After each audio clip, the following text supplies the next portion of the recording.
መዝሙርህን ቁሞ የጸለየውን ራሱን ብቻ ሳይሆን በዓይኑ ያየውን ሰው ሁሉ እምርልሃለሁ። ተቀምጦ የጸለየውን ራሱን እምርልሃለሁ።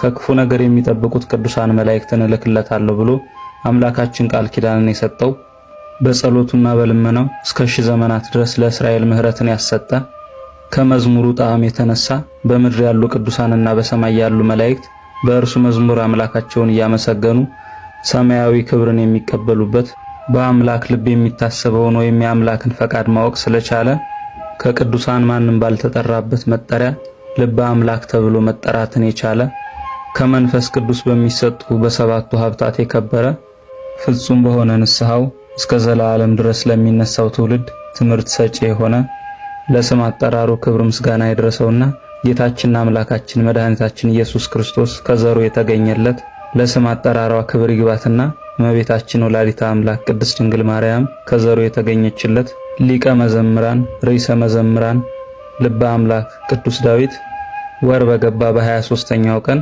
ወርሃዊ መታሰቢያ በዓሉ ነው።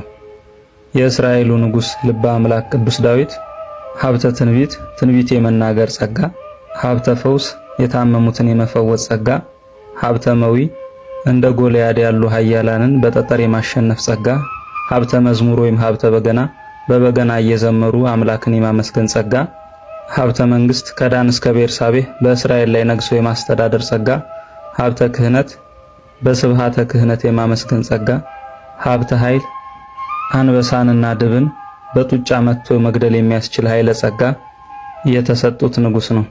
ሕዝበ እስራኤልን ለ40 ዓመታት በጽድቅ ጎዳና ከመራቸው በኋላ ከተወለደ 70 ዓመት ሲሆነው በታኅሳስ 23 ቀን በክብር አርፏል። ለእግዚአብሔር ምስጋና ይሁን። እኛንም በክቡር ዳዊት ጸሎት ይማረን ይቆየን።